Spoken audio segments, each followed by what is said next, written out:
All right. So, as has been the case the last couple of Thursdays with our work with the Alchemist, you are being asked to complete a quick write. So, what I'm doing here is I'm looking at the quick write number 3 for the Alchemist slides, and I'm trying to figure out what's up for this week so I can do me some writing. So, let me go to presentation mode.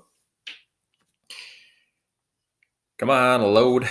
Here it is. All right, so first slide, like it has been, is just a reminder of what a quick write is. When crafting a quick write, an author should write fast for 10 minutes. Don't worry about how it sounds. Don't worry about the grammar, all that stuff. So again, this slide's just a reminder. I'm not going to read through it in its entirety. I know what a quick write is. Let me know what I'm up to this week.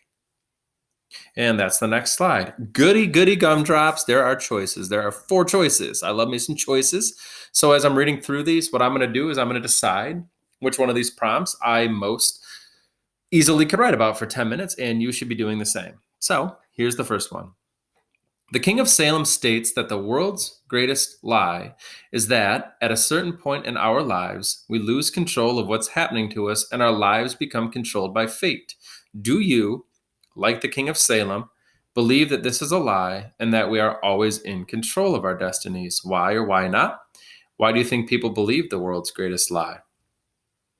I like that one. That's a good choice. First of all, I'm noticing that this particular quick write stems from the chunk of reading that was assigned last Thursday. So it's cool to see that these choices actually relate or stem from the reading. So that's neat. But I remember reading that quotation in the last chunk of the book.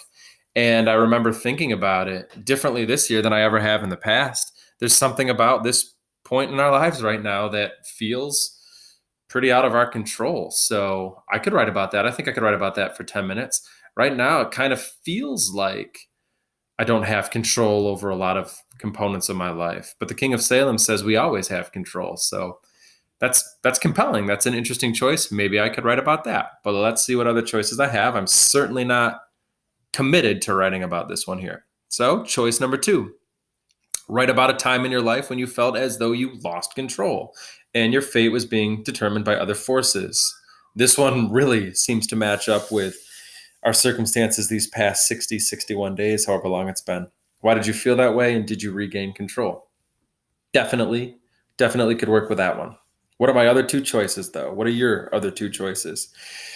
Choice number 3. In your personal journey up to this point, who is your King of Salem? How so? So this particular prompt implies that we all understand what somebody's King of Salem is. So we have to think about what the King of Salem represents in The Alchemist. And I think of it this way.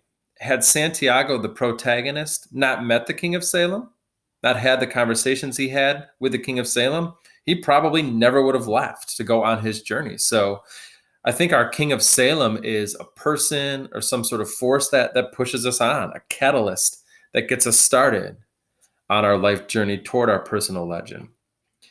I can think of a few Kings of Salem in my life. The one that pops into my head most readily, though, is my English 10 teacher, Mr. Sperino. He was my King of Salem.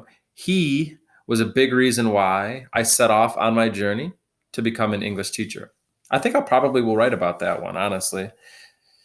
And then last but not least, before crossing the Strait of Gibraltar, Santiago sells his sheep.